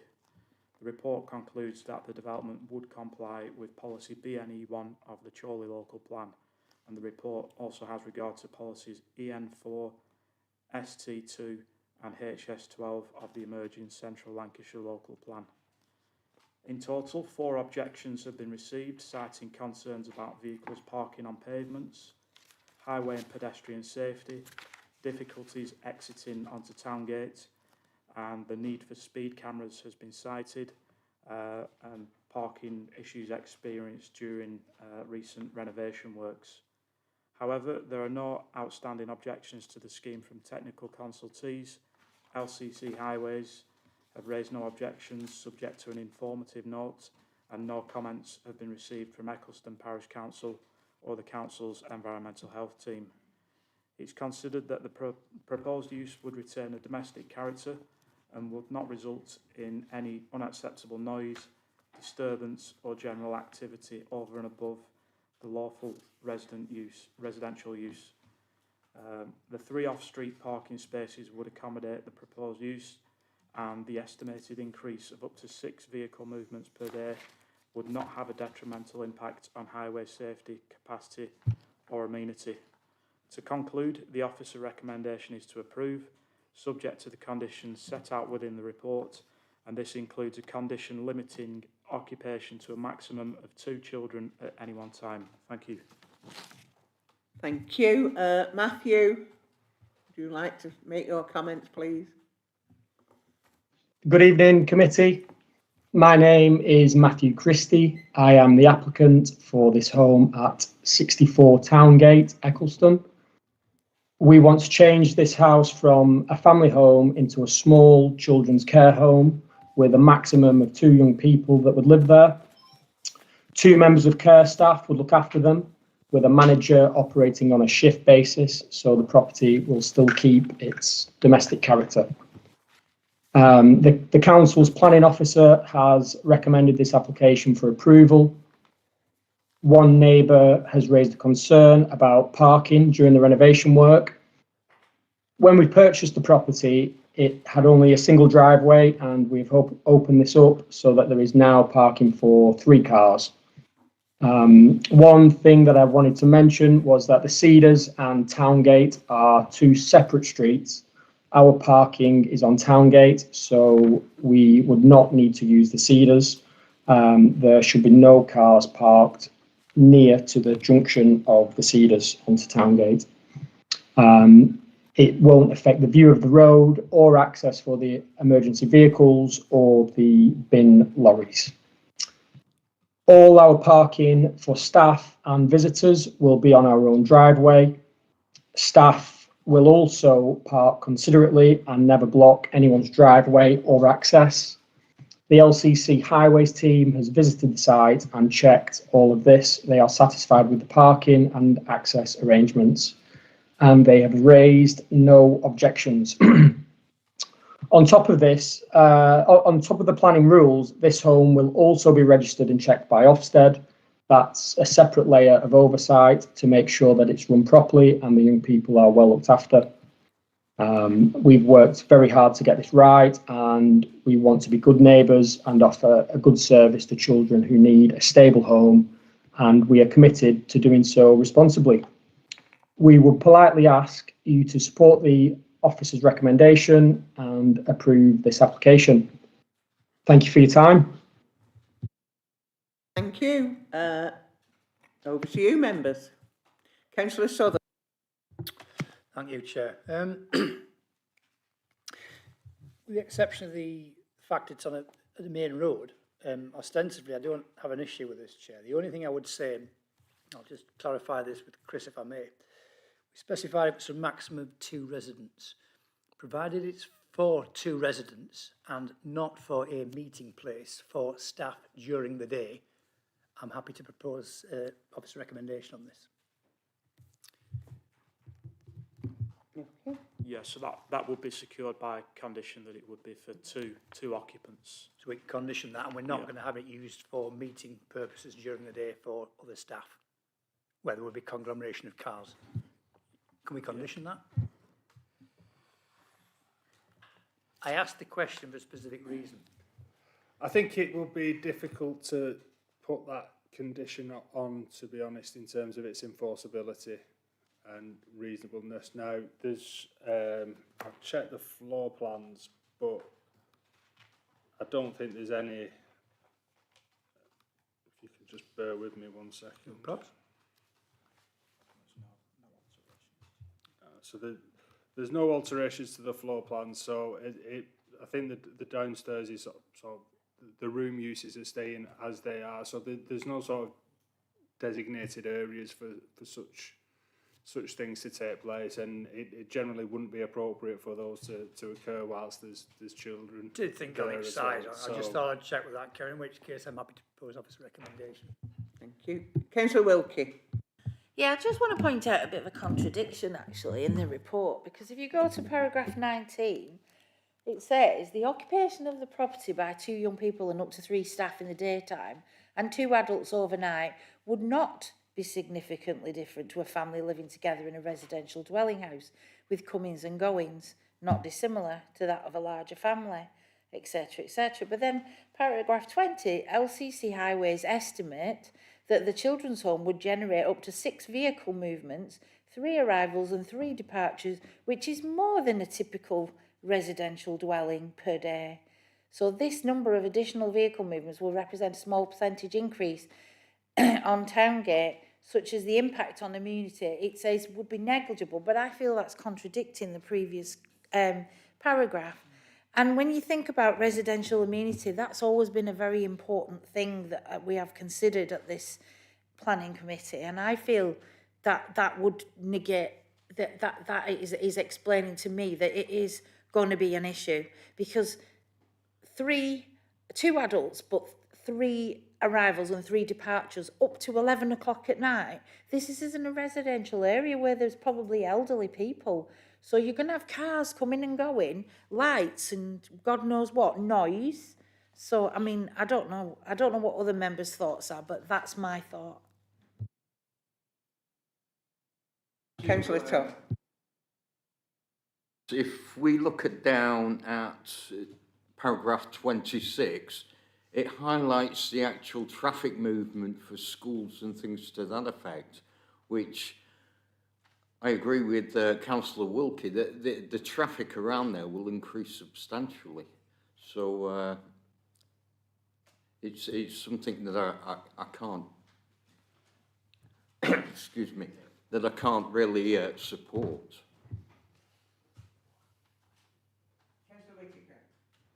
Councillor Whittaker.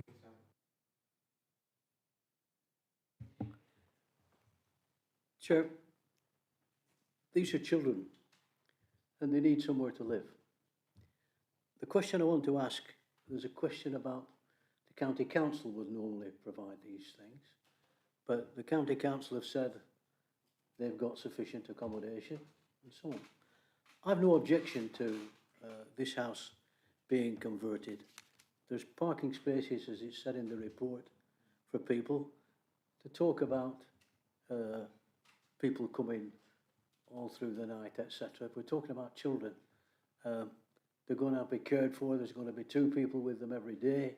They're going to be fed there. Presumably, I think they're of primary school age or secondary school age. I'm not quite sure. Does it say? Does it say 5 to 14? They'll be they're normally up to 17 years Up to old. 17. So they'll be of school age most of the time. So I've no objection to this. The Towngate is a busy road. There are parking. There's a garage nearby. There's a speed limit just round the corner to the south, to the north rather. So I'm happy to support the application, Chair. Any more comments from anybody? I've got a proposer and a seconder for the officer recommendation. I think I've got a proposal for refusal, but I'm not sure. Councillor Wilkie, did you? I propose refusal. I thought you did. And you seconded that, Councillor Top. Anybody else wish to comment before I move to the vote? Oh, sorry. Yeah, no.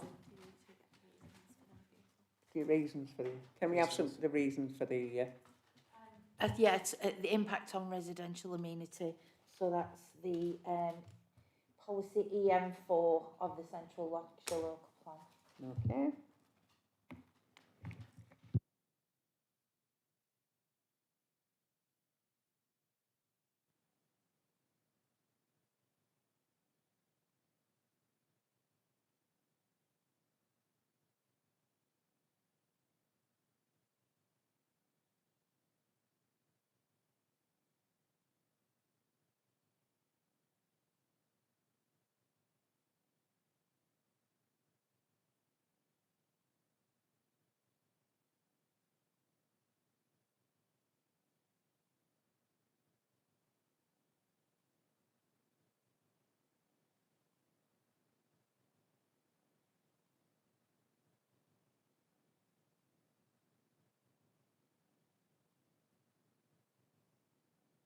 Seven voting for the amendment. So members have voted in favour of the amendment to refuse application. Okay, we've nearly done. Item 3F, 3 Croft Road, Chorley, page 165 to 180. Chris is going to present this item. Recommendation is full planning permission is permitted, and I have 2 registered speakers, the objector Laura McHugh and the applicant Adam Smith. Chris, over to you. Thank you, Chair. The application site relates to a double-fronted, semi-detached property at number 3 Croft Road within the settlement area of Chorley. The dwelling is accessed directly from the pavements. It has a small rear yard and has no incurtilage parking provision. The site adjoins a wide, dedicated access path from Croft Road to an area of open space behind properties on Croft Road and Cowling Brow. The surrounding area is predominantly characterised by terraced dwelling houses and has the character of a traditional high-density urban area. The application seeks full planning permission for the change of use of the dwelling house to a 6-bedroom house in multiple occupation. No external alterations are proposed, although a single ground floor rear window would be added. It should be noted that the proposal requires planning permission following the introduction of the borough-wide Article 4 direction in September 2025. A full assessment of the proposal is set out within the committee report The recommendation is that the application should be approved, subject to conditions. With regards to the principle of the development, the site is located within the settlement area of Chorley, where there is a presumption in favour of appropriate sustainable development. The report concludes that the proposal satisfies emerging policy HS10 of the Central Lancashire Local Plan, including the criteria relating to conversion without substantial extension, avoiding the sandwiching or grouping of HMOs, refuse storage, parking and active travel. 4 objections have been received, citing concerns about existing parking pressures and increased traffic, noise and disturbance, increased comings and goings, the character and balance of the area, an over-concentration of HMOs in the area, community cohesion, waste management and property values. There are no outstanding objections from any technical consultees. Environmental Health have advised that a HMO licence will be required, whilst LCC Highways have raised no objections, subject to a condition to secure cycle parking. As mentioned, no significant external changes are required, and bin storage and cycle parking can be accommodated within the rear yard. The proposal would therefore remain in keeping with the locality and would not cause unacceptable harm to neighbouring amenity through overlooking, overshadowing, overbearing impacts, noise or disturbance. Whilst the property has no off-street parking, the report considers the site to be highly sustainable with bus stops, local shops and services, including Chorley Town Centre and Chorley Railway and bus stations accessible on foot or by public transport. Secure cycle parking can also be secured by condition, and no unacceptable highway safety, capacity or amenity impacts have been identified. So to conclude, the officer recommendation is to approve, subject to the conditions as set out within the committee reports. Thank you. Thank you. Have I got Laura here or not? Don't think I have. Right. So, no. Adam.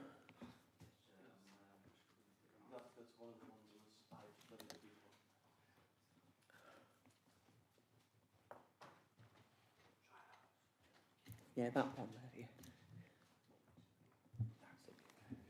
Thank you. Good evening, Chair and members. My name is Adam Smith, and together with my brother, we are applicants for this site. We purchased the property on Croft Road in April of 2025 with the sole intention of converting and operating it as a small, well-managed house of multiple occupancy. We started the conversion works in May in 2025, but unfortunately, as the committee will be aware, in September of 2025, permitted development rights to convert residential properties to houses of multiple occupancy were revoked with immediate effect. Whilst the works were ultimately completed, due to Article 4 direction being in place, the property has never been able to be occupied and has unfortunately remained empty ever since. I'd like to draw members' attention to the range of benefits that our proposal offers. The property will provide high quality, comparatively low cost living accommodation to residents in an area which is well served by public transport. The proposal brings back into use a currently vacant residential property. The proposal will help address the borough's identified housing needs. The site is in a highly sustainable location with walkable access to local services and amenities, including shops and the train station. Off-street secure cycle parking is located to the rear of the site, and the sustainable nature of the location will bring about environmental benefits by reducing the demand for travelling by private car. None of the statutory consultees, including the Highways Department or Environmental Health, have raised any concern regarding our proposals. Your officer's report notes that the development is acceptable in principle. The development will not have an unacceptable adverse impact on the character and appearance of the existing site and the surrounding area, and importantly is considered to accord with all relevant policy. Furthermore, while the application was pending determination, we have received building control sign-off for all works. With the above in mind, we respectfully ask that you support your officer's recommendation and approve this application. Thank you for your time. Thank you. And basically over to you, members. I've got Councillor Wilkie up first and then Councillor Snow. Sorry. I'm sorry, Chair, but can I just bring forward a technical issue? this actual document and application doesn't have a floor plan. And, you know, it's very difficult to make a proper decision looking at, you know, the documents that we've got.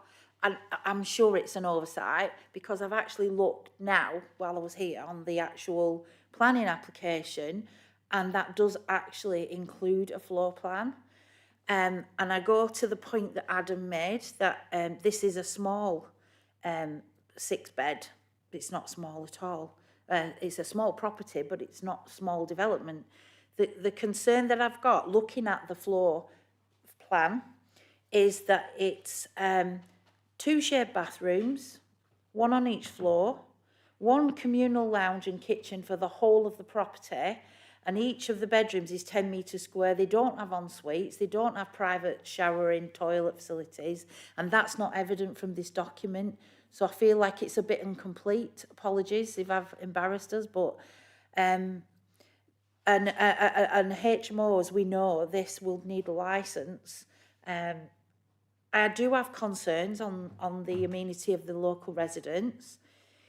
I take exception to the design under BNE1 and amenity again of local residents on EM4. We have absolutely no control who goes into these properties, as we know.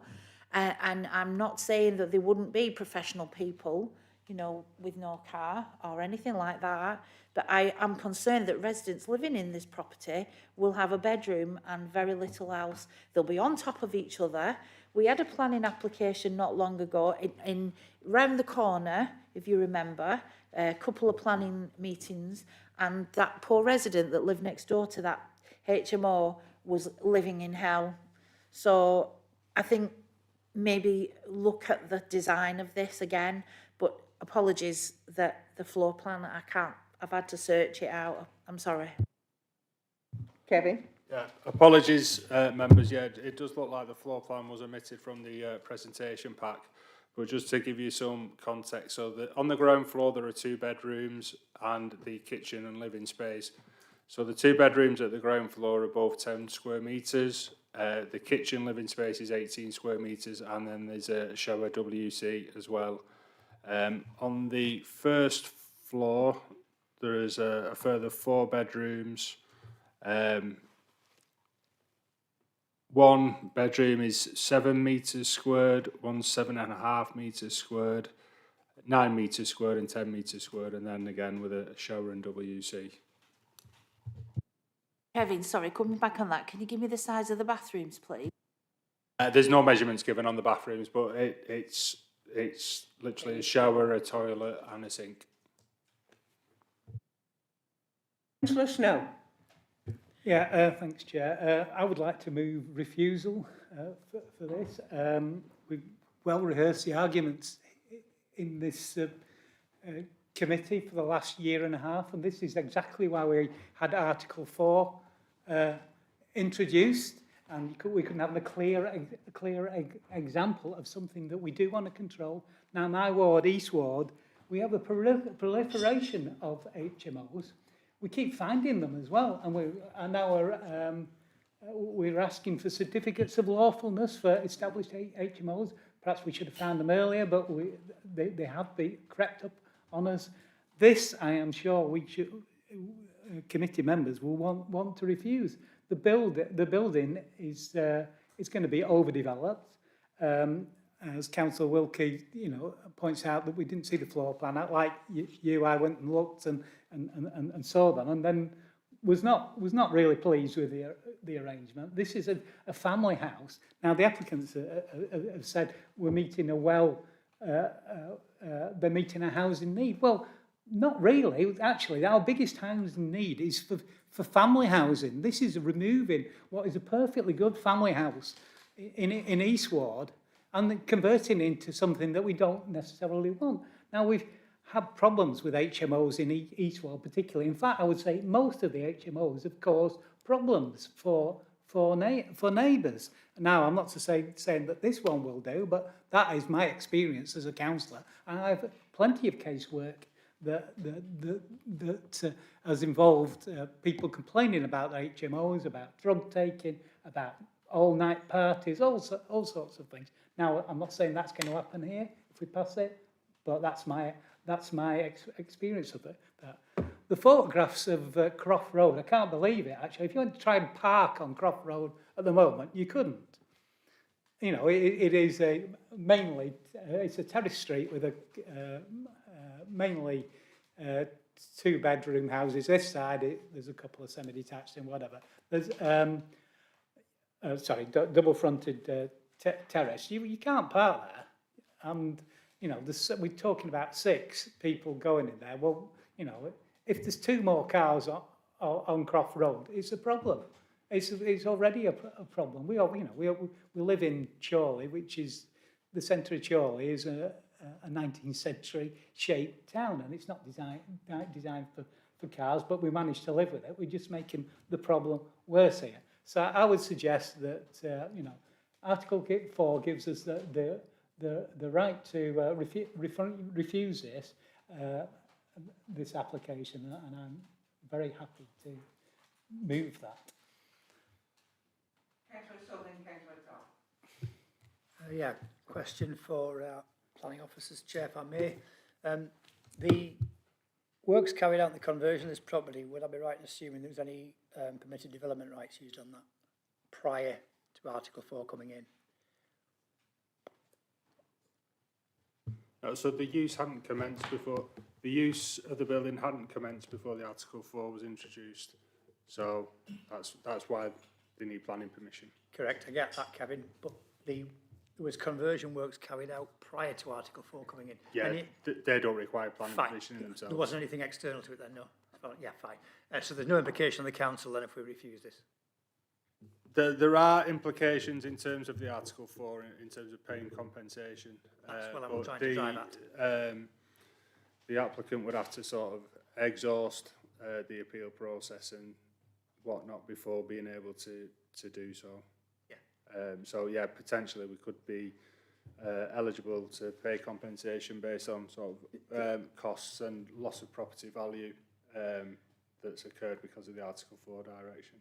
This is what I'm driving at. You know, whilst I have sympathy what Councillor Snow is saying there in terms of Article 4, it was made clear at the time that any properties converted prior to Article 4 being enacted, there may be an implication in terms of compensation from the council. So I'm just trying to make that clear to members. Thank you. Okay, Councillor Todd. I just want to expand on what Councillor Snow said, and we've heard it numerous times tonight, the shortage of affordable family homes in Chorley. This property would make an ideal family home for a resident in Chorley. I can't support another HMO, especially in East Chorley, where we are inundated with HMOs. So, thank you. Looking at the plans that I saw very quickly when again, the 4 bedrooms upstairs looked very small, and the toilet bathroom was reminiscent of one you would get in a caravan, the size of it. It really was. Yeah, so again, it's a bit like Groundhog Day again. It says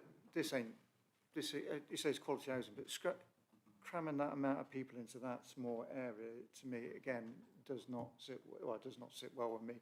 Again, that's not designed for, it's not designed for professional people as well. And the points made about parking and that, again, all fall within.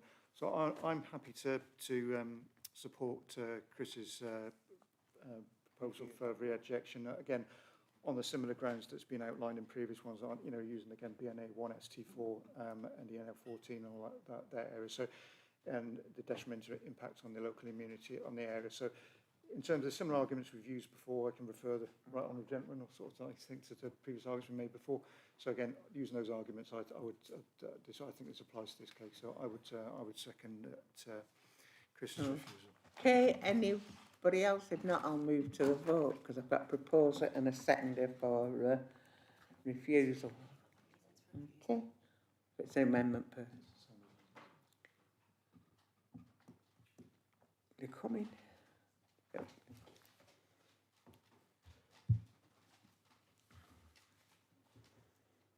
We have to get in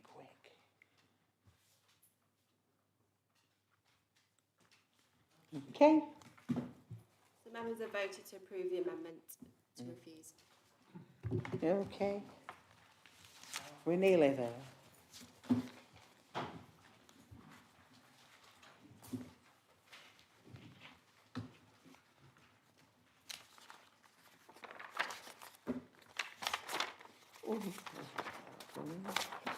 Moving on to item 4, which is confirmation of Charlborough Council TPO order 2026 number 0134 on Long Lane, Heath Charnock, without modification. Pages 181 to 192. Kevin's going to present this item, which is that the TPO be approved. Thanks, Chair. This report is seeking the confirmation of a tree preservation order at 34 Long Lane, Heath Charnock. The order was made on the 2nd of March 2026. Following this, a period of consultation was carried out and 3 representations in support of the TPO were received and are summarised at paragraph 8 of the report. Following national planning practice guidance, consideration was given to the TPO, and paragraphs 9 to 14 of your report set out these considerations. It is recommended that members agree the formal confirmation of the TPO. Thanks, Chair. Okay, Councillor Hilton. Happy to propose. Councillor Ainsworth. Happy to second. Okay. Anybody else want to comment? To the vote, please. Well, it's all so simple. Members have voted in favour that the TPO be approved without modification. Okay, thank you. Item 5 is the appeals report, pages 193 to 194. Kevin's going to present that. Thanks, Chair. It's just a list of the new appeals and the appeal decisions that we've received since the last meeting, and members are just asked to note that. Thank you, Chair. Okay, that's noted.